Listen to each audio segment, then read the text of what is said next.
Welcome to my Asshole Podcast. Let's get into it. All right, today is Haunting Adeline Day. We have chapters 25 and 26, I believe. Chapters 24 and 25. All right. Haunting Adeline has been getting pretty good, man. It has. It's been getting really fucking good. And the last time we had left off on Haunting Adeline, it was a bit of a cliffhanger. So I am excited this week to see what happens to our boy Zaid and our girl Adeline. But before we get into that, we have our today's thread. You know what we do? We always start with a thread here. So let's get on into that. Today's thread is, what was the weirdest date you've ever been on? Okay. Went to the Church of Scientology. What? Roped in with promises of free food. We were on a date for Christmas. So odd. This nigga said, hey, yo, for our date, we're going to go get some free food at the Church of Scientology. Like, and you went? What the fuck is going on here? All right. When I was 15, a girl asked me to the movies. It was I Love You, Man. I love that movie. Her parents decided to attend too. Then one of the characters cursed like 10 minutes into the movies, and the parents told us we are leaving. They took me right home, and that was that. Oh, that fucking sucks. Talk about a cock block, bro. You're just like, yo, the date, it was going good, or so I thought. Like, damn, man. I was going to go to the bar with a girl I met on Tinder. She showed up 15 minutes late, which wasn't that big of a deal. Got out of the car, crossed the street, then awkwardly shook my hand. Told me she forgot her ID at home, apologized, and then left. What? So he met this girl on Tinder. She shows up late. She gets out of the car, walks across the street, and says, I am so sorry that I'm late. I forgot my ID. So bye. Like, what the? You knew where we were going. You knew what we were doing. Like, bro, why waste my time? You could have just ghosted me, bro. Like, what the fuck? I'm telling you, sometimes girls do the most for no absolute reason. It's like, why waste my time with all this? You could just tell me you didn't want to hang out with me, or you could just ghost me. You know, like, because think about it like this. You know, obviously a guy is going to text you, hey, are we still on for today? And you could just say nothing. You say nothing. You just ignore the text. And then I'm going to be obviously sitting there thinking like, damn, oh, that fucking sucks, you know, like, what am I going to do, you know? But I'm not going to get ready, drive out there thinking I'm meeting you, and then I meet you all late and shit, and then you just leave? Like, what the fuck? Waste of time. Like, come on, man. It's hard to say I was catfished because the actual girl was there, but so was her boyfriend. And her friend she thought I would be a better match with. What made it more odd is she had sent nudes, full face nudes, not photoshopped, face swapped. I could see the chest tat on her in person. No mistaking that. Wait a minute. So she sent nudes of herself while she has a boyfriend to hook up her friend with the guy that she's talking to on Tinder? What? Like, bitch, I've seen you naked. Like, I would tell the boyfriend, like, bro, did you know? Like, I've seen your girl's titties before. Like, I've seen her full frontal nude. And if the boyfriend is okay with that, oh, bro, come on, man. What are you doing? I would just, that makes no sense. Makes no sense at all. It would have made sense if that girl sent nudes of the friend, you know what I mean? Because she's trying to set me up with her, so that makes sense. But if you're trying to set me up with her, then why send pictures of you naked? You have the boyfriend. Like, okay. All right, man. Okay. I guess that's a W, I guess. I went on a date with this girl from Tinder. She super liked me and messaged first, so I was really happy to have someone interested. I asked if she liked to go for a walk sometime, and she said she'd love to. So we get to walking, and like 15 minutes in, she asked if I have roommates. I said yes, I live with 5 people, and tell her about a few of them. There's Max, Matt, Mark Smith? I know him. What's he been up to?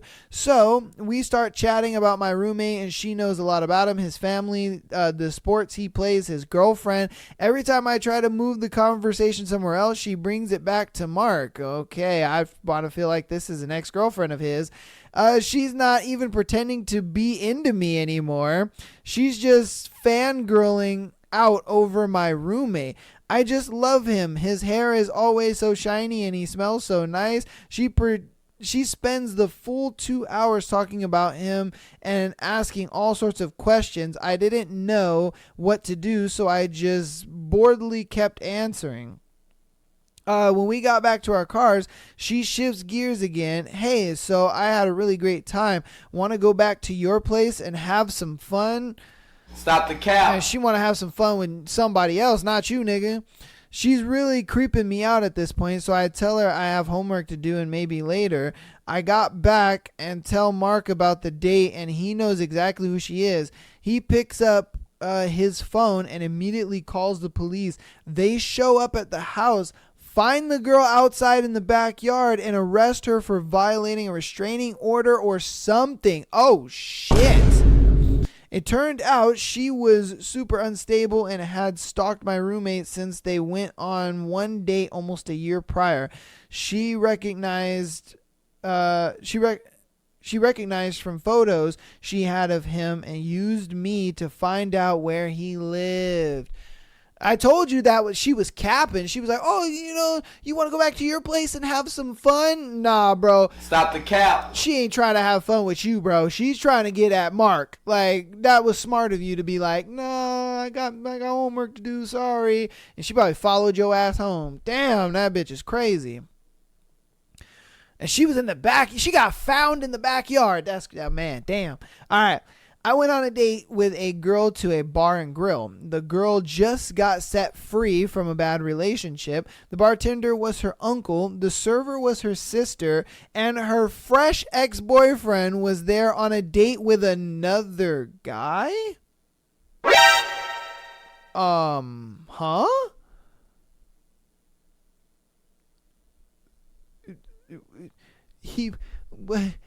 What? The ending is spinning me right now. It is spinning me. He's on a date with another guy? What? Like what? Like what did he say? We all heard that, right? Like he's on a date with another guy? And then is this the only bar and grill where you guys live? Like, god damn. Not only does her whole family work there, but her ex is there. Y'all niggas are there. Like, bro, what the fuck is going on here? I would have been like, yeah, we ain't going on a second date. What the fuck is going on here? Shit. Oh my god. Okay. Guess that's that small town living. Third date with a guy from Hinge. Started off completely normal. Went to a pub for a few drinks. Pub closes. Guy invites me back to his. We get back to his and have a few more drinks. He then asks if I'd like to smoke a joint. Hadn't smoked for a few years, but thought, hey, it'll be fine. End up feeling very sick and unable to move. Guy doesn't have a bucket or bowl, so brings over the entire kitchen bin and places it next to me. He then suggests we watch a movie. Guy puts on American Psycho, and I sit there for the next 2 hours, paralyzed and paranoid, completely convinced he's going to murder me. Also, he lived on a boat. God damn. Like...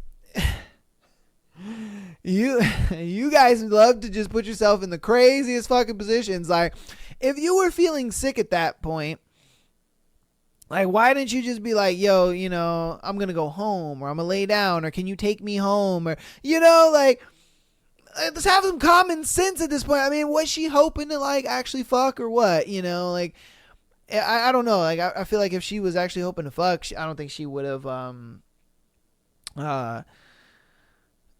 she would have like gotten even more drunk and high, you know what I mean? She probably would have just got straight down to business. I don't know, but maybe. Like, I don't know. It's just like, why would you put yourself in that position and make things worse, Like, you kind of freaked yourself out at that point. Dated a man who corrected my Polish because his grandmother was Polish and she told him how to pronounce some words. Mind you, I was brought up in Poland, went to school and college there, read a zillion books, saw a zillion Polish movies, etc. But this guy was very condescending about my pronunciation of a few words he learnt from his grandma. I kind of hate people who are like pronunciation snobs. It's like, bro, nobody gives a fuck, man. You know what word I'm trying to use, and you know the context I'm using it in. You know what I mean? Like, you don't need to be a fucking snob about that shit. Get the fuck out of here, man. Let's see. The girl took me to a cemetery at night, walked me to a grave, explained that it was her cousin, and that night was the anniversary of his death, and then told me a long story about the time he raped her. Okay. Bruh. I would have just been like, well, this has been a great night. Goodbye. And I would have took an Uber and gotten the fuck out of there. Or if I drove, I would have called her an Uber and I'd have been like, peace and chicken grease. Because what the fuck is going on here? I mean, don't get me wrong. Like, oh, wait, there's even more to it. Hold on. Because somebody asked, I guess there was no second date. But he said, I wish that was true. I saw her a few times after that. On our last date, we were drinking at a bar and some dude I'd never met before got in my face, told me he was going to kill me for being there with her, and then smashed a chair to pieces. A bunch of people held him back as we escaped, and that was the only time I've ever driven drunk. Later, she married one of my best friends. You continued to see this crazy chick, nigga. Some of you niggas are just that desperate, I guess, man. You're just like, nah, fuck it. Instead of finding another girl, I'm gonna take the crazy bitch and run with it. Like, nigga. Alright, man. Alright, whatever. I matched with a Chinese exchange student on Tinder. She asked me to meet her at her apartment. Then we'd go link up with some of her friends at the waterfront. We're texting as I'm on the way over, and she says she didn't realize this was a date. Nonetheless, she asked me to pick up dinner for the both of us on the way over. I get to her apartment, and before I can even take my jacket off, she says, "So do you have anything to say to me?" Presumably because I spent 15 seconds in silence, I offer her the food she asked for. She said she wasn't hungry. I try to strike up a conversation, but she dead ends every topic I bring up. She starts texting and making phone calls. She was speaking Mandarin, presumably, but I was able to make it the name of the place we were supposed to meet her friends. She said something about how plans might change because her friend needs help. Through all this, I just sat by myself eating my sandwich in silence. When I was finished, I asked if she wanted me to leave. She said yes, then gave me $20 for dinner. Oh, man. Yo, she used you as an Uber Eats driver, bro. Just the fact that she said, do you think this is a date? I would have been like, wait, hold up. This ain't a date? Like, okay, never mind. Skirt, I'm going home. Like, what do you mean? Yo, like, what the fuck is going on here? Like, I want to hang out with you. I don't want to hang out with you and your friends. That was an L, just to like agree with that. That was an L. But the fact that she was like, oh, pick up some food on the way, and then you just left after that, bro, you were used as an Uber Eats driver, my guy. That's crazy. she got a free meal out of that too. I mean, she gave dude $20, but still, it's like, you were still cheaper than Uber Eats. I can tell you that. Damn, man, that's crazy. So I was 18 in the Air Force and living in the dorms. My roommate set me up with his girlfriend's cousin, and the four of us went to a movie. Jesus. She brought a stuffed animal, not a tiny little thing. Some young woman clipped to her keychain. Okay. Not a tiny little thing. Some woman clipped to her keychain. Okay. It was a gigantic blue rabbit, at least as big as a toddler. She said she brought it because she sometimes gets scared in movies. We were seeing a comedy. After the movie, we grabbed some ice cream and drove the cousins home.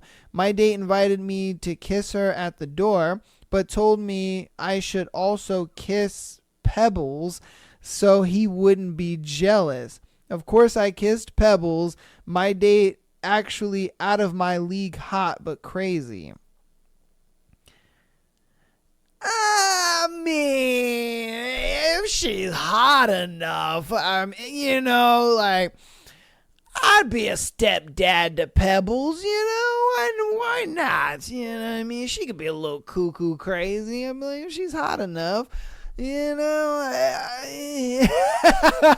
just saying. Like, I get it. It's kind of weird, that she's carrying around a stuffed animal. I mean, in a way, I guess you could see it as kind of cute, and I can kind of see why she's probably single, because a lot of guys probably look at the whole stuffed animal thing and then they're just like, bitch, what the fuck? But, it is what it is. And my biggest thing is, like, if you can, get past that, if you can get past the Pebbles thing, I don't see nothing wrong with it, if I'm being honest with you. I don't know. Like, that's kind of up to you. That's kind of how you going to deal with that. But other than the Pebbles shit, I don't really see anything wrong with it. I was talking to a dude on Tinder and decided to meet up with him for coffee one day. He only talked in impressions of WWE wrestlers and then asked me to go to WrestleMania with him and his entire family later that night. What the hell? Oh, golly. That's weird. That is extremely weird. You're going to talk in WWE impressions all day? Like, what the fuck? He's over here just like, ooh, yeah, that sounds like a great idea. He's like, oh, man, do you smell that? Do you smell what The Rock is cooking? And he's just doing that the whole night. I'm sure in the beginning she probably saw that as like a little charming or whatever. But then as it continued through the night, she probably was just like, all right, dude, man, this is like the fourth time you reference the same wrestler or whatever. You know what I mean? She probably got sick of that shit real quick. The one where I asked the girl out and she said yes and then brought her friend, and halfway through the date it dawned on me that she was trying to get me to like her friend. Oh, Bruh. Damn. Again, I don't get women's logic. It's just like the girl who sent the nudes, but she has the boyfriend trying to set up the guy with her friend. It makes no sense. Why are you going to say yes to the date and then bring your friend and then try to get me to date your friend? I'm already in the frame of I want to date you. I like you. I don't give a fuck about your friend. I don't know this chick. Who cares about her? Like, that's your friend. So what? Okay, that's cool. I'm going to treat her like a friend, but I'm trying to get with you. Like I don't get the logic. I just don't. You could have said no to me and been like, oh, but I have a friend who's available. You could have done that. Why you didn't do that, I don't fucking know. And then it could have just been me and the friend on this date. And then I would have known that it's an actual date. Not you trying to pseudo hook me up and, make it seem like you're interested, but you're not interested. And your friend actually is. Like, I don't get it. I don't get it. I think that's just the dumbest shit ever. Like, what are we doing, man? Ay. Let me see. I went on a 4-hour date with a woman who rides horses for a living. The entire 4 hours, she told me everything I could possibly want to know about horses and then some. I learned so much about horses that I done forgot I forgot most of the shit she told me. Holy fuck, the puns have me dying. Oh, he's talking about it in the comments. Okay. He said, that sounds like a stable relationship. He was a shoo-in. As long as they're happy, that's the main thing. All of you had better stop horsing around. Oh my God. It would behoove you to know why winning just to ignore you. Oh my God. I don't mean to stir up any controversy, but that's how puns work. Oh my God. You guys are just going in on that. There's a BoJack Horseman joke in here somewhere, I'm sure. All right. I'm gonna do 3 more. I was interested in this girl, and she kind of tricked me into a double date where she was dating another guy and had fixed me up with her sister. Nigga, why? Why are girls doing this? It just makes no sense. What is the logic? All you have to do is be like, I'm not interested, but my sister is. I'm not interested, but my friend is. Like, bro, why am I going on this date thinking I'm going out with you and you're over here trying to set me up with somebody else? It just makes no sense. It's retarded. Oh my Lord. Let's keep going. Being a good sport, I went along with it and it was awkward but okayish. But then she set me up with her sister again, and this time it was just the 2 of us. We went to the park. She had filled the trunk of her car with troll dolls. I mean, dozens and dozens of them, and spent the entire day introducing me to her trolls one by one. Oh my God. She was getting frustrated and angry because I didn't seem all that interested in her dolls. Facts. So, sitting there, hands full of trolls dolls, she exasperatedly asked me, so are we going to have sex? Do you even know how to have sex? What? Bruh.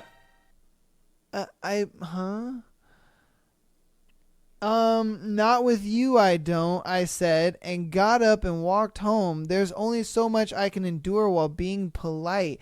She said, let me show you all my troll dolls in the trunk of my car, which that's creepy as hell, I ain't gonna lie to you. Like, if you're a grown-ass woman and you got a bunch of troll dolls in your trunk, like, I can fucking see why she's single. And then she is so desperate to get laid, she's just like, so are we gonna have the sex now? Do you know how to do sex? And he's just like, what the fuck? Like, I would have been down if the troll thing wasn't, you know what I mean? Like, bro, we would have been having the sex if the trolls wasn't a part of this, craziness. But since they were, it's like, no thanks. Like, what the fuck is going on here?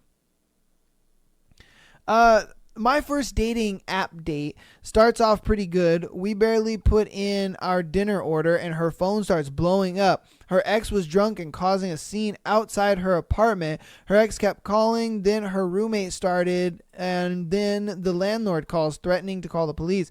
We get our food to go and I take her back to her apartment. Long story short, both her and her ex are crying messes. She goes inside, leaves me outside with crying drunk ex who starts telling me all about how he messed up their relationship. Dude is way too drunk to drive. I end up driving him home to his apartment, Uber back to my car, realize my date took all the food with her. The joys of dating. Nigga, I would have took her home and I'd have been like, well, here's your food. You go deal with that. I'm going home. I'm going to go eat this food and I'm going to go home. What the fuck are we talking about here? I don't know why you guys be putting up with these damaged ass women and these women that got all these fucking problems, man. I'd be like, yo, these problems have nothing to do with me and that's on you. The fuck are you doing getting back into the dating pool when you got all these issues and shit going on? Like, bro, it's ridiculous. I'm not bringing my ex drama into this relationship. You are. You're bringing all this bullshit. Nah, I'm not dealing with this. Nah, I would have dropped her off and I'd have been like, well, I can't say I had a great night, but it is what it is. So see ya never, probably. I'll be like, see you later. I'll take my food. Here's your food. And I'd let her deal with that situation. I'm going home. I'm going to go home. Like, what are we talking about? I'm gonna beat my meat and watch some TV and relax, man. I'm not dealing with that shit. That's just crazy. There's no way I'd have got out of the car and listening to this, sad sap of a guy talk about how he fucked up with this girl and then take his dumb ass home. Nah, man. Let her deal with that shit. That's her problem, bro. Fuck out of here. And then I'm not ever going to see her again because I'm not trying to deal with that nigga. Because if he's acting like this, there is no second date. There's no, I talked to him and we squashed and everything. So, nah, man. It just don't work that way. That dude's going to forever be a problem. All right, it's going to be our last one. Dated a woman who didn't tell me she needed meds because she was psychotic. Oh, shit. In the middle of dinner at a restaurant, she got quiet and distracted. I asked if she was feeling okay. Apparently, one of the voices in her head told her I was a horrible person and she pulled a steak knife on me. Oh, shit.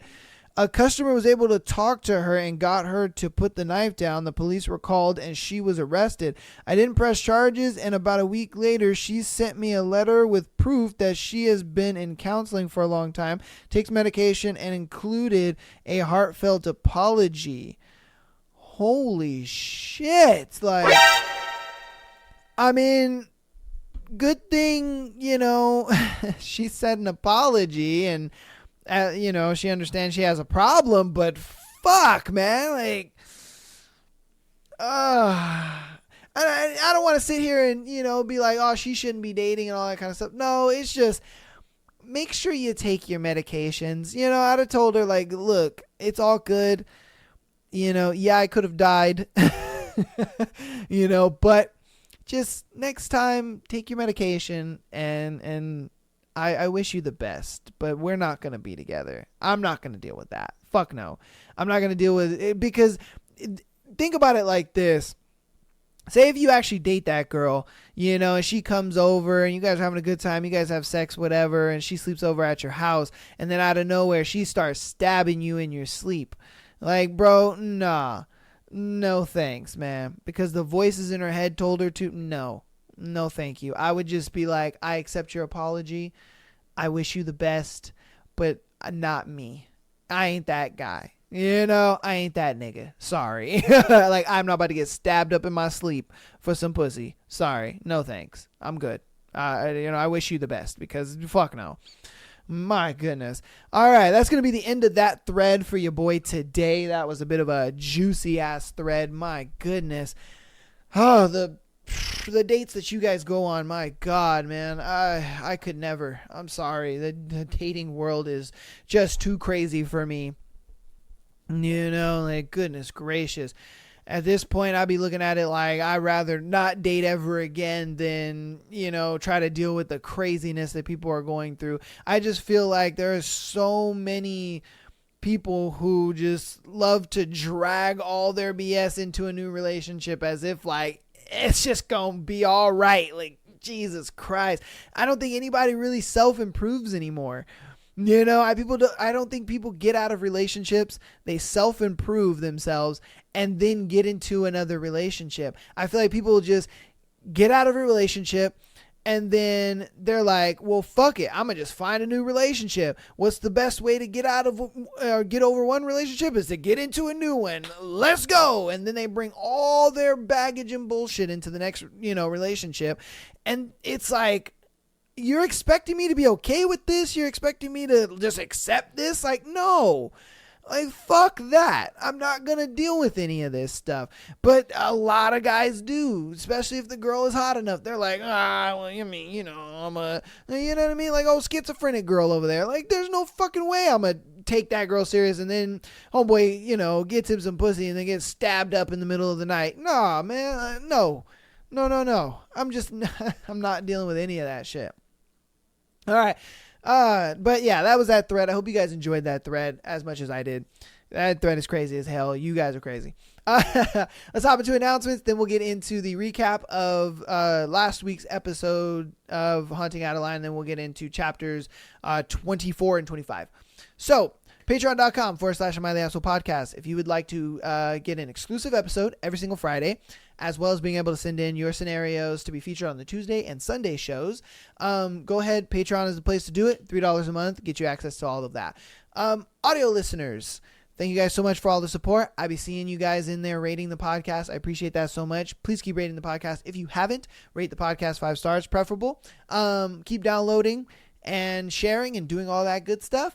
If you'd like to help more on the free 99 side, click that link tree, go on over to YouTube, hit the subscribe button. That helps a lot. Even if you don't watch over there, subscribing does help. If you want to help even on more on the free 99 side, or you just don't have time for a full episode, or you're more of an Instagram to TikTok person, we're there. We have the clips. TikTok is blowing up like crazy. We have 5K over there, and we're halfway to my goal of 10K, so I do appreciate you guys so very much for all of that support, and I'm hoping to get to 10K by June. That's the month of your boy's birthday, and I would just love to be able to hit that by 10K, or hit that 10K by June. That would be awesome. That would be a great birthday gift for your boy. All right, so without further ado, we have Haunting Adeline, and Haunting Adeline, oh my goodness, boy, was it juicy last week. So, last week's episode, we had the perspective from our boy Zaid. All right. He was watching Adeline while she was working on her book at a bar and grill kind of place. And so, he's just keeping an eye on her, whatever, doing his little stalkery thing, whatnot. And so he sees this guy, and he's like, oh, I know that guy because he's part of like the little pedophile ring and all that kind of stuff. And so he notices this dude, and so he strikes up a conversation with him. And he's like, hey, I know you, blah, blah, blah. How's it going? Blah, blah, blah, blah, da, da, da. And so he's like, hey, Zaid is like, hey, how about we go, to this great place I know down the street? It's got good food, whatever. And he's like, nah, man. Let's go to this place. I love this place. It's just right across the street. Adeline is at that place, and he knows that, and he's like, I don't want this dude to fucking see Adeline. But, he insists, and so they ended up going to that place. They get a table. They sit down. He knows the hostess, and the hostess kind of knows him a little bit, and, they kind of have their little banter or whatever. And so, they're talking, they're chatting, whatever the case may be. Zaid is playing as, I believe, a character named Zach. And so, he's just playing on this and pretending like, he likes little children and little girls and all this kind of stuff when, it absolutely disgusts the fuck out of him. And he's just like, I can't wait to kill this, sad sack of shit. And so then the guy that he's with sees Adeline and takes a picture of her, and then is like typing on his phone, and he's like, whoa, hold on, man. That's my girl. And he's like, oh, really? He was like, oh, wow. He's like, I didn't know that was your girl. He was like, yeah, so if you can, like, delete that picture, man, like, that'd be appreciated. Like, that's my girl, whatnot. And he's like, okay, hey, say less. Don't worry about it, but can you introduce me? And he's like, no, don't. She's very busy. I like to give her space, I like to stay close by, just in case she needs anything or whatever. But she's busy with her book. And he's like, oh, pish posh. Let's go say hi to her, man. She could spare a couple moments to say hi, whatever. So he goes over there with Zaid, Zach, aka Zaid. And Adeline immediately recognizes him and is just like, oh no, what is this nigga doing here? And he's like, hey, so you're Zach's girlfriend. Wow, you're very beautiful, blah, blah, blah, blah. I'm surprised he's never introduced us. Da, da, da.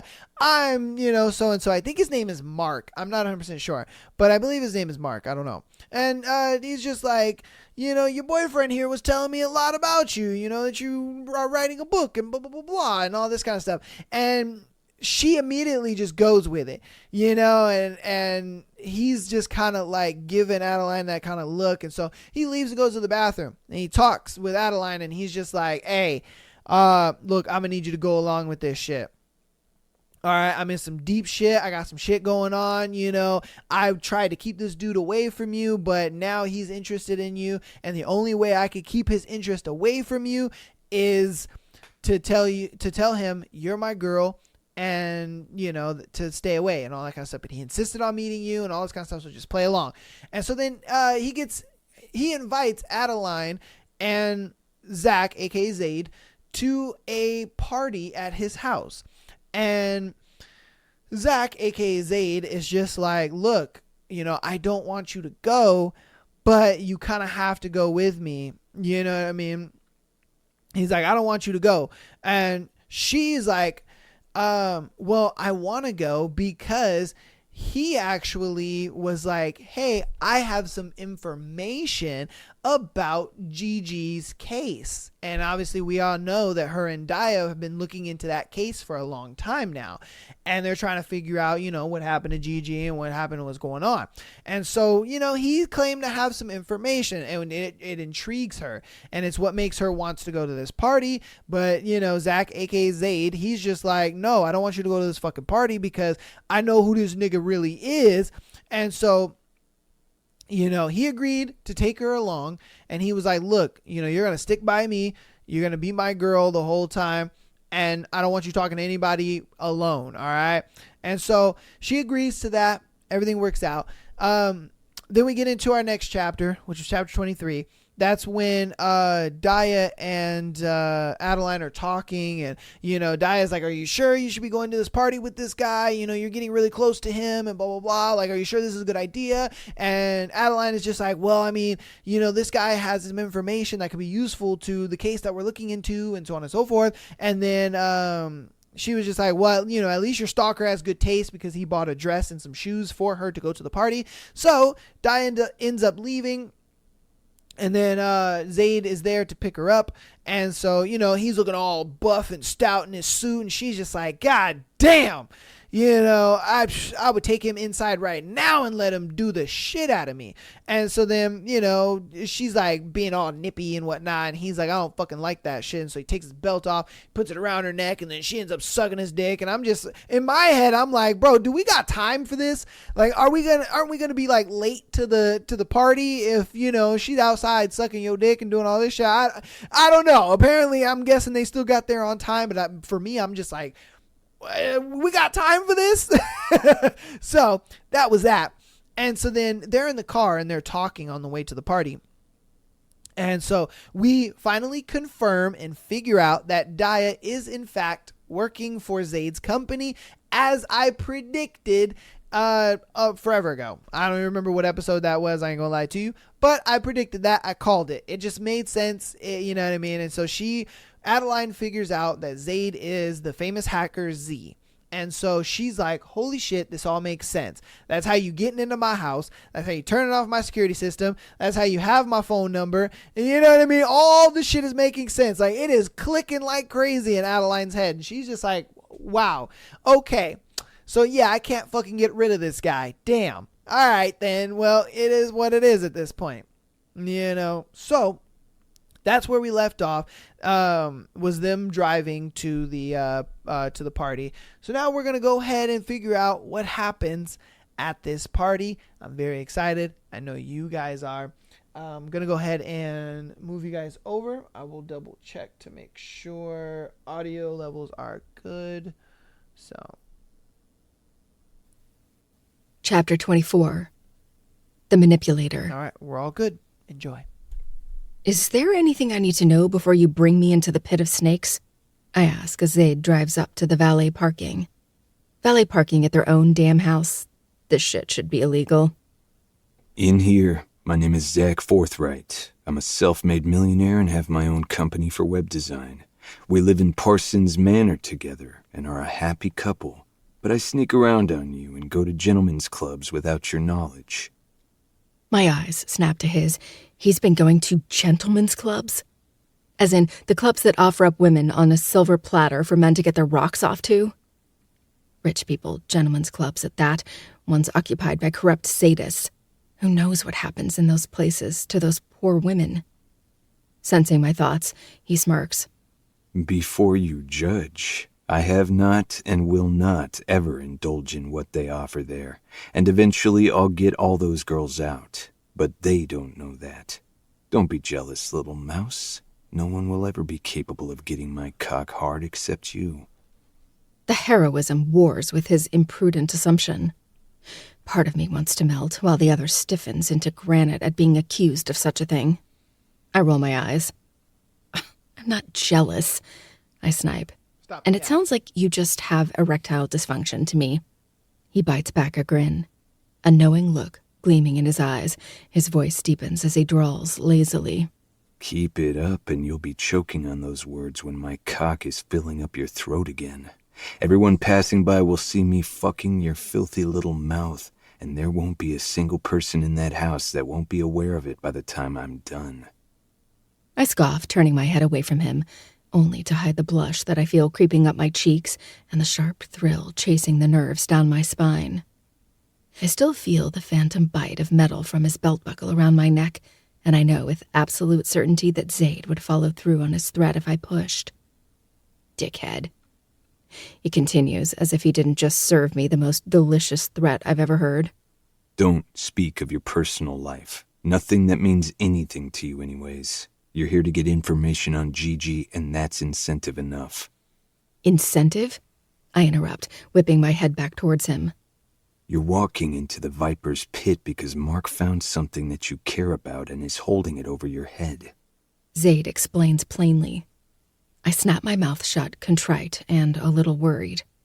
If he finds out anything else you care about, that will be something he'll use to his advantage if he's given the chance. My mouth falls back open. But don't worry, he says, cutting in before I can demand that he take me home. I'll flay his skin from his body before he can even think to do anything to hurt you. With that, he opens the door, gets out and throws his keys at the waiting valet, shutting the door firmly and cutting off any questions I had on the tip of my tongue. For starters, can I go home now? I'm asking myself if solving Gigi's murder is worth involving myself with dangerous people. But it's too late. I'm here, and I'm bound and determined to get at least a few more of my questions answered before Zayd takes me home. I have the feeling that not only am I putting my safety in Zayd's hands tonight, but my life. Because I'm walking into a house owned by an evil man. I don't need Zayd to spell that out for me. Zayd opens my door and holds out a hand for me to grab onto as I slide out of the car. Electricity explodes from where his hand grips mine, and all I really want to do is guide his hands to other parts of my body. I suck in icy air, the cold offering a balm to my insides and allowing me enough clarity to concentrate on everything else, besides the domineering man beside me. Mark's house is ostentatious, a massive white monstrosity with 5 huge pillars and 1,000,000 windows. In my opinion, the house is ugly, typical, and downright boring. The inside is even worse. I walk into a large, wide hallway with picture frames lining either side of the wall of who I assume is Mark's family. My heels click against the ivory tile, and I can't help but think it's going to turn brown after all the shoes that'll be treading across it. We're ushered by a butler down the hallway, past an all-white kitchen and into a ballroom. An actual fucking ballroom. The kind you see in movies set back in the 1800s when finding your future husband or wife depended on going to a ball. 3 massive chandeliers dangle from the gold ceiling, arches of intricately carved wood between each fixture. The floor is a sparkling ivory, the little flecks glinting off of the chandeliers nearly blinding me. It's like looking into the damn sun. Fix your face, Zayd murmurs from beside me. It's not until he speaks that I realize my face was screwed up into a look of disgust. Not because the place is ugly, but because it's so damn pretentious and flashy. I don't need to see the rest of the house to know that the place screams, "Look at me, I have $1 gazillion and have no intention of sharing the wealth with the millions of starving families around the world." But what do I know? I've always wondered if the people who have the money to feed the entire world population are allowed to. All governments are corrupted. Maybe if you try to save the world and actively steal money from the richest pockets, you'll wake up dead one day. I smooth out my face, donning a blank mask, as I look around at the hundreds of people occupying the ballroom. Everyone is dressed to the nines, the guests ranging from young adults to people who look like they're on their deathbed. Zayd holds out his elbow to me, and every signal in my brain tells me to snub the request. But that's pride speaking, and I'm not in a good position to let pride get the best of me. I loathe to admit it, but I'm safer attached to Zaid. Stiffly, I grab onto his elbow and lean into his side. It feels like hands smoothing into wet clay. No matter the divots in our bodies, we mold together perfectly. Ugh. For the next hour, we mingle around the ballroom, talking to random people, many of them familiar faces I've seen on the news, arguing over bills and laws that usually do nothing but flatten Americans further under their thumbs. Zaid is charming, his demeanor calm and slightly reserved, but still manages to draw people in until they're hanging on every word he says. Most of their eyes linger on his scars, questions on the tip of their tongues that never see the light. You'd think it's because it's a rude question to ask, but really, it's because Zaid carries intimidation around with him like a woman with a designer purse. Despite that, he's a sight to behold as he works the room, gaining these people's trust and interest in a matter of minutes. I have no idea who's involved in Zaid's mission and who's not, but he looks at each and every one of these people as if he knows exactly who they are and their entire life story. Maybe that's how he sucks them in so profoundly. He makes them feel like they've known each other for years. I, on the other hand, am not a natural. The social anxiety licks at my nerves, keeping my heart rate well above a normal pace. I smile at the strangers and laugh at everything they say, doing what I do best and manipulate people's emotions with my words. I pretend they're all avid readers, and the words I'm speaking are printing on blank sheets of paper for their greedy eyes to consume. Somehow, it works to the point of discomfort, as all of their eyes are ensnared on me as I answer their questions about my career. I heed Zaid's advice and keep it all vague and surface level, but find pretty words to make my life seem more interesting than it is. Even Zaid appears to struggle with looking away, and the notion gives me a small bit of confidence. But on the inside, it feels like my stomach is a black hole, crumpling my insides like a wadded-up piece of paper. On several occasions throughout the hour, Zaid wraps his arm around my waist and squeezes, his grip firm and reassuring. Those small touches are anchors, leveling my head and reminding me that I'm not alone. Mark seems to appear out of thin air, joining the two couples gathered around Zaid. Listening to him speak about some interaction he had with another senator. I guess the story is supposed to be funny as the couples are both tittering out laughs, but I can barely digest a single word he says. Zach, Adeline, I'm so glad to see you two made it. Mark announces boisterously, interrupting Zaid's story. He doesn't seem the least bit bothered. I have a feeling the tale was fabricated entirely anyway. Seems I'm not the only one good at bullshitting. Mark! I croon joyfully, as if this man's face brings me any type of delight. He eats it up as he shakes hands with Zaid and offers me a warm hug. Or what's supposed to be warm, it feels like hugging a cold-blooded reptile. Next to Mark must be his wife, an older woman with beautiful red hair, the color of ripe cherries, matching red lipstick, and a black dress that seems to hang on her frail body. She widens her lips into a beautiful smile as Mark introduces her to Zaid and I. What irks me is he doesn't tell us her name. He just says, "my wife," as if she's merely a possession and not her own person with her own fucking identity outside of her marriage to this wretched man. "Pleasure to make your acquaintance, Adeline. I'm Claire," she says, gripping my hand in a light handshake. She offers the introduction to Zaid as well, and the devil takes it a step further and kisses her hand, trapping her gaze into his own. It wasn't sensual by any means. Something about it seemed comforting, like he was making her a promise that even she didn't know she needed. Claire's smile wobbles, and she gently pulls her hand from Zaid's grip. No one except my shadow and I seem to notice her hand curling into a tight fist to abate the shaking. She's nervous, scared, and whatever that moment was with Zaid, it shook her. It doesn't take a genius to figure out this woman is abused. My eyes subtly search her body, but the high neck, long sleeves, and full-length dress hide her body. It's a beautiful dress, but one clearly designed to disguise the bruises that I'm sure are staining her skin beneath the silky fabric. The other couples meander off, sensing that Mark is now expecting a private conversation. I have a few more guests to greet, but please, I insist you meet me in my study in about an hour and join me for a drink. My butler, Marion, would be happy to show you the way when the time comes. Zaid smiles, appearing relaxed.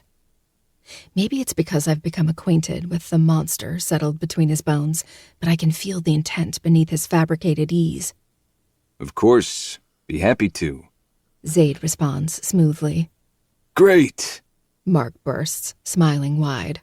And Adeline, I look forward to speaking with you about your great-grandmother. He smiles one last time, casting me a lingering look before walking off with Claire in tow. Zaid wasn't wrong. The man is definitely exploiting the one weakness I have, solving Gigi's murder. And something tells me he's going to hang information over my head until he gets whatever he wants. Problem is, I don't know what he wants from me. But whatever it is, I have a feeling deep in my bones that it's capable of ending my life. November 15th, 1945. I'm so livid, I'm shaking. Lately, I've noticed John's gambling habits. He comes home late now, drunk and angry. He goes on rants about being swindled out of money, though it sounds like whoever these people are know John can't play poker very well. Regardless, I got a letter today saying that our house is going into foreclosure. Normally, John is the one that handles the bills since he brings home the money. But then I found out that all of our savings has been depleted, all of it. That was going to pay for Sarah's schooling, and it's gone.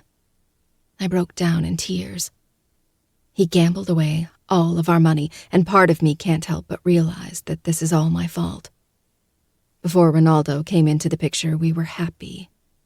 And now we're a shipwreck, broken and with no home. Chapter 25. The Shadow. If I spend another moment in this stuffy ballroom, I'm going to start shooting people just to release some tension. There are plenty of heads in this room that I wouldn't mind embedding with a bullet.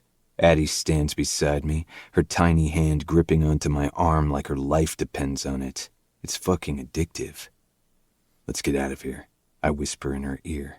Her sweet jasmine smell wafts from the juncture between her neck and shoulder, and I have to grind my teeth against the urge to take a bite. Flashes of her on her knees, that red rose in her hair as she sucked me off with a belt around that dainty neck.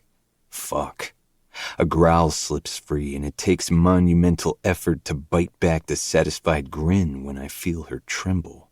Her reaction is more potent than a drug.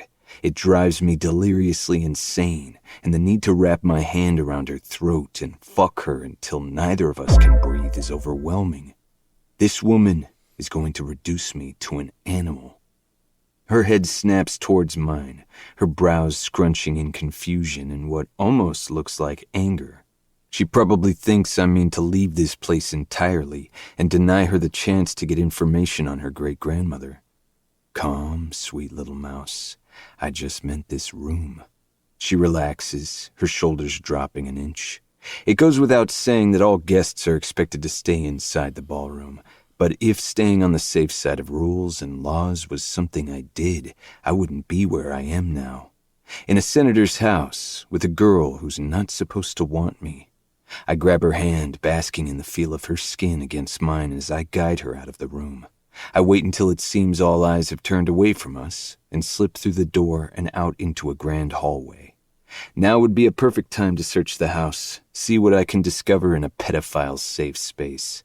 But selfishly, I want to ease some of the building tension swelling in Addie's shoulders. She's doing fucking amazing so far. Despite the obvious nerves, she's managed to make every single person in the room fall in love with her.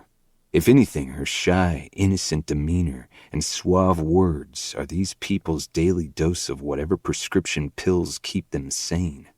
I'm equal parts impressed and perturbed by her, because all this woman has managed to do is make these people want to see her again, and that's the last thing both of us want.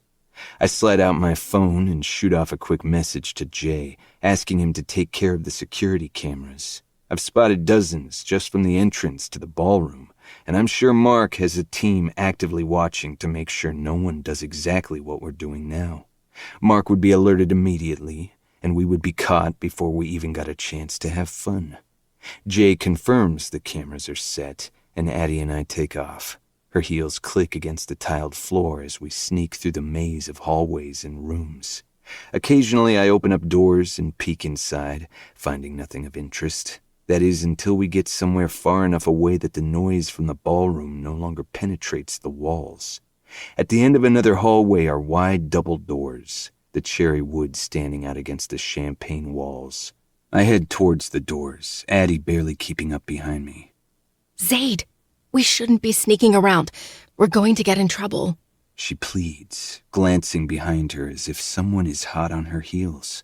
It's the 5th time she's said that since we left the ballroom, yet her eyes are dilated with excitement. She's not fooling me when she wears her arousal on her sleeve.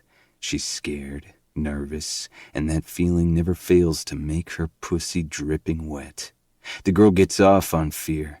The moment I realized she was turned on by the terror I instill in her, there was no chance of me ever letting her go. She was fucking made for me. Shh, baby girl, I whisper, silencing her weak protests. Her mouth audibly clicks shut, and this time I don't bother restraining the smile. Too easy. Gently I open the doors, sticking my head inside to look around. It takes a moment for my eyes to adjust, but my smile widens when I get a good look at the darkened room. I look back at Addie, allowing her to see my shit-eating grin. Her eyes round, and another protest builds on her sharp little tongue. Yanking her inside, I quickly shut the door behind her and let her take in the room, once more silencing her objections. A movie theater. 10 rows of comfortable red chairs line the walls, and in front of it is a massive screen, the sides curving to the adjoining walls to fill the viewer's peripheral vision. It gives the effect that you're inside the movie, and I know just the type of movie to watch. I note the padded walls and tightly sealed doors.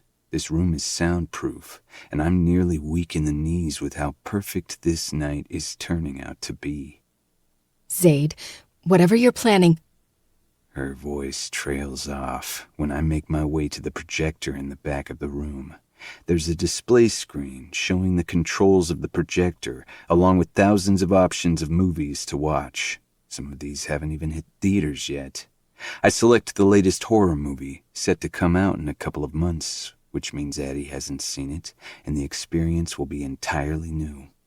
Hopefully it's a good one, and has the desired effect I'm looking for. Zaid, we shouldn't be in here, she says, backing away towards the door. I chuckle. Always following the rules, I observe, messing with the buttons on the screen. Tell me, little mouse, are you close with your father? She sniffs. Why would you even ask that? Your father is an attorney, is he not? A rule follower. I imagine you got your desire to follow the rules from him, no? She scoffs. No, I didn't learn that from him. I pause to look over my shoulder, giving her a wicked smile. You got daddy issues then? I don't have daddy issues. She snaps. I mean, I don't really. My father has always kind of just been there. My mother was such a force that he usually faded in the background. She finishes with another sniff, looking every bit uncomfortable. Well, if you didn't before, you do now, I drawl. My smile growing as I watch a pretty blush stain her cheeks. Her eyes round and her mouth drops in shock. I want to stick my cock in it again just to give it a better use. Her skills are very refined in that area, and thinking of how she refined those skills makes me murderous for a brief moment. Are you saying you're my daddy? She sputters out incredulously, bringing my attention back to her. That's right, baby. And you're my good little girl. I croon, sliding my tongue across my lower lip and looking at her like, fuck. The things I want to do to this woman, things that would show her just how insane I can be. I am not. She hisses, though the protest is weak. Leaving the movie for now, I stalked towards her, enjoying the sight of her stumbling away from me and into a wall. If she had the power, she'd burn me to a crisp from the heat in her glare. Good thing she doesn't realize what power she truly holds yet. I don't stop pursuing her until my body is pressed into hers, relishing over the feel of her nipples cutting through her thin dress, watching her on her knees for me earlier, sucking my cock like her life depended on it, but yet angry as hell about it, was the most magnificent sight I've ever seen. She wanted her power back in that moment, and I was more than happy to show her that she never lost it. This beautiful woman holds my life in the palm of her hand. She's just incapable of seeing it that way.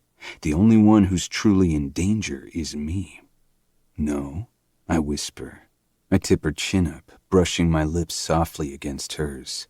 The sharp intake of breath has my cock straining against my slacks. If you were my little girl, I would worship every inch of your body for as long as our souls are tethered to this earth. My tongue would leave no part of you untouched. I nip at her bottom lip, wringing a whimper from her throat. Untasted, I murmur, my tongue darting out, sliding along the seam of her lips. My hand slides up to grip her dainty throat, and I can't stop the deep growl from forming, my fingers nearly wrapping around the entirety of her neck. I could snap it so easily, bruise it, leave my mark with my tongue and teeth. If you were my little girl, I breathe, desire growing dangerously high. Your sweet little pussy would be so full of me, you would forget what it means to feel empty. I would be inside of you so deeply you would have to cut me out. Then I bare my teeth, squeezing her throat until her face pinkens, overcome with the thought of her trying to do something so futile. You would bleed out before that could ever happen. I would do it. She croaks. I loosen my hand just enough to allow her to continue. I would take a knife and cut every inch of my skin from my body so nothing would be left of your touch. I cock a brow and grunt my amusement, both turned on and angry from her insolence. We'll see about that. I lean down, making sure that my lips brush against the shell of her ear. Little girl, I finish on a whisper. Grabbing Addie's hand, I drag her towards the touchscreen to push play on the movie, and then grab a seat smack in the middle of the front row, forcing her onto my lap. She tried to sit 2 seats down from me, but that only pulled a deep laugh from me. Expletives spill from her mouth in the 5 seconds it took to wrangle her little body on top of mine. The surround sound booms with the opening credits, causing Addie to jolt against me. I wrap my arm tightly around her waist, sliding her back until she's molded into me. Her perky ass sits nicely against my straining cock, and the second she feels how hard I am, she stiffens. Zaid. She warns breathlessly, though the effect is lost on both of us. I keep quiet, letting her slowly relax into me as the movie starts to play. Despite the loosening of her muscles, she's still on edge. I would bet anything right now she's high on endorphins from the mix of fear of being caught, the conversation that just transpired, and the movie. The opening scene is already creepy, setting the tone immediately. Addie wriggles in my hold, her thighs clamped tight. I let 20 minutes pass, the movie subtly getting scarier. I paid no attention. All of it has been rooted to Addie. Her wide eyes are hooked onto the screen. Her breathing is escalated, and heart pounding against her chest. The first jump scare has her yelping, nearly jumping out of her own skin. Beneath the flickering light, I watch her skin grow flushed with desire, and a small bead of sweat forms on her hairline. Are you even watching? She asks, her voice a mere octave above a whisper. Yes, I murmur, my voice deeper and hoarse with need. Her breath stutters and her eyes slowly slide towards mine. Those rosebud lips are parted as she stares at me with unbridled heat. Gliding my tongue across my bottom lip, I wait until her gaze has been hooked onto the act before I fist the soft fabric of her dress and hike it up until it's pooled around her hips. Stop it. She pants, but I don't listen. She swats at me, but those tiny hands are no match against mine. With wicked intention, I slide both of my hands in the crease of her thighs and jerk them apart. Her hands snap to my forearms, gripping tightly as if to stop me, but she doesn't fight against me. Even as I spread her thighs so far apart, each leg rests on either chair beside us. What are you doing? She gasps, staring at my creeping hands with trepidation. I lift one to grab her by her jaw and force her face to the screen. Watch the movie, I growl. A creature in the movie pops out, diverting Addie's attention enough to scare her again. A startled scream rings out as she shrinks away from the screen and deeper into my hold. I groan, the feel of her ass digging into my cock nearly blinding me with pleasure and need. The tips of my fingers glide across her creamy thigh, causing her to shift against my touch with restless desire. The creepy music from the movie builds to a crescendo, sending her heart rate to dangerous levels as a person is chased down by something from your worst nightmares. Zaid. She pleads, breathlessly, desperate for something that she's not capable of putting a name to. I glance down, biting back a groan when I see her bare. This might not end well for you, I muse. She stiffens. Why? Your cum will be leaking down your legs when we're done. I hum. How scandalous. I'd rather have wet thighs than have panty lines with a dress like this. My fingers softly brush against her folds, reveling in the cream gathering on my fingers. I keep my touch light, depriving her of truly gaining any pleasure. Zaid. She bites out, her voice more forceful and demanding. I smile, refusing to give in. Are you watching the movie, Adeline? I ask harshly. Don't make me tell you again. Her eyes snap to the screen, another gasp pulled from her painted lips when the creature brutally slaughters a person. Her pussy pulses, juices gushing from her slit and over my fingers. I groan, fighting the impulse to plunge my fingers into the depths of her pussy and feel her cum all over me. My tongue darts out, licking along her neck and inhaling her jasmine scent, tasting the saltiness from the thin layer of sweat coating her skin. She tastes so fucking delicious. My mouth waters with the need to lap up the arousal soaking my hand. I deny myself the pleasure, keeping my hand glued to her weeping little cunt. Giving in to her silent plea, I swirl the pad of my middle finger on her clit, giving her just enough pressure to cause her head to kick back with bliss. This time when she whispers my name, it's full of pleasure. A scream from the movie startles her, and her head snaps upright once more. Someone could come in. She croaks, my ministration steady and firm. When I pinch her sensitive clit between my fingers, her eyes cross, a sexy moan releasing from her parted lips. Does that make your pussy wet? I implore, continuing to rub her clit with my finger. Does the knowledge that someone could come in any second and see you spread open for me turn you on? She shakes her head, denying the truth as much as she denies how much she wants me. The fear of being caught with my fingers deep in your pussy. I pause to drive home my point, plunging my middle finger inside her and wringing out a sharp cry. It makes you want to come so badly, doesn't it? I add a second finger, fucking her in quick, hard strokes. Her breath sharpens and her moans heighten as she draws closer to an orgasm. My eyes shift back and forth between what my fingers are doing to her and her face. Her eyes have long since dropped to my hand, defying my orders once again. Mid-stroke, I withdraw my fingers and grab her face with my other hand, roughly squeezing her jaw in my grip.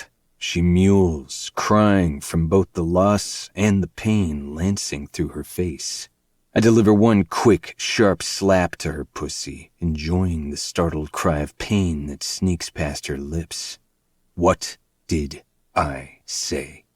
Her chest heaves, and her hips buck against the air, desperate to feel my fingers filling her up once more. Watch the movie.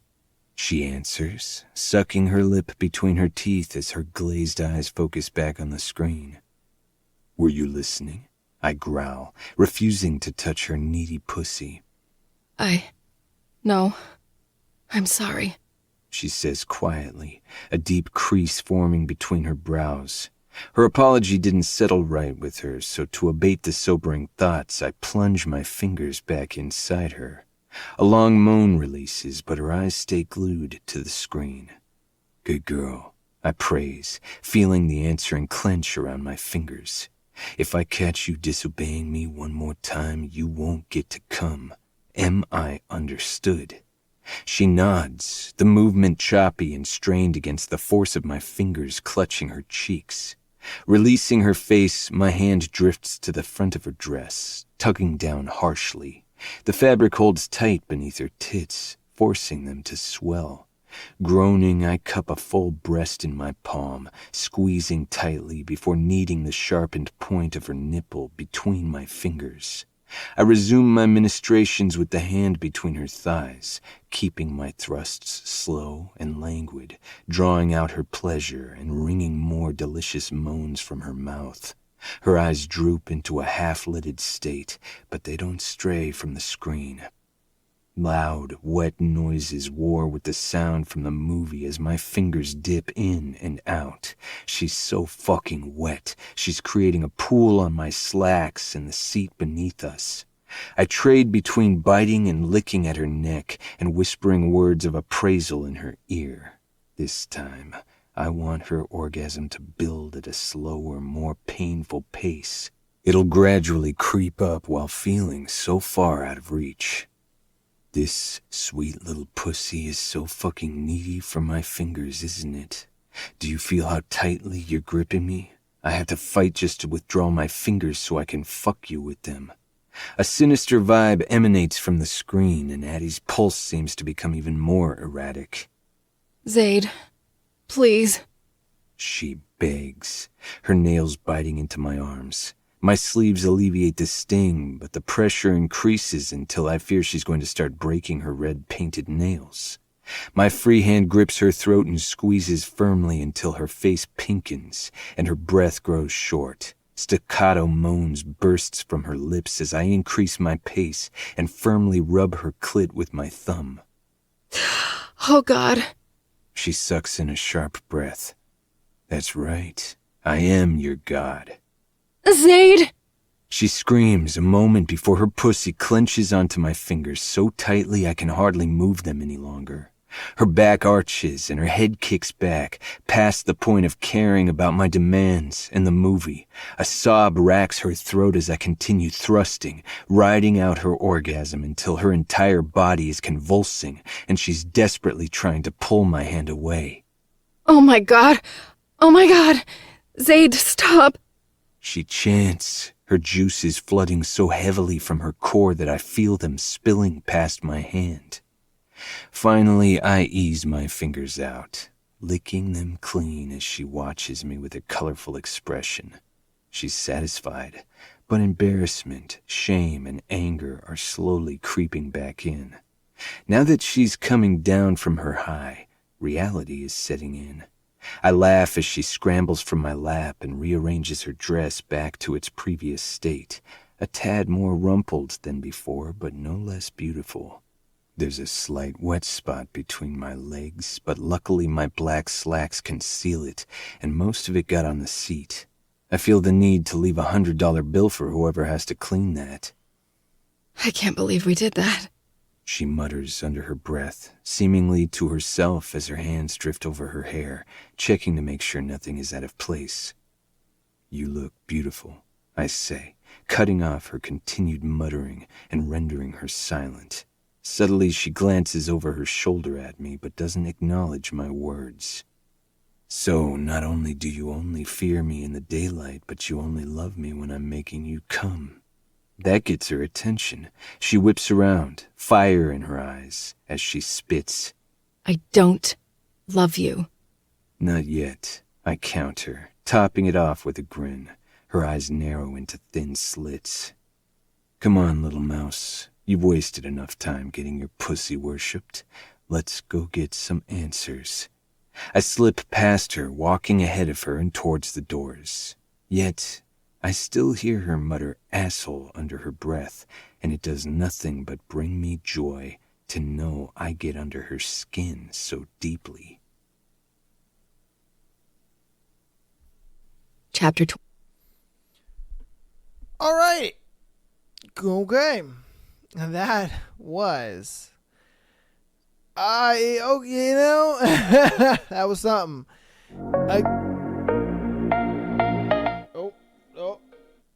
Apologies. Oh, man. Yeah. Okay. Well, that was chapters 24 and 25.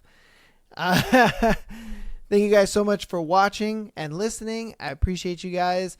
Again, if you'd like to support the show, if you're an audio listener, rate the podcast as well as download.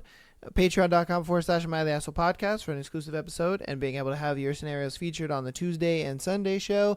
And TikTok and Instagram for the clips. And that will be me. Thank you guys so much and peace. Now we can run the outro.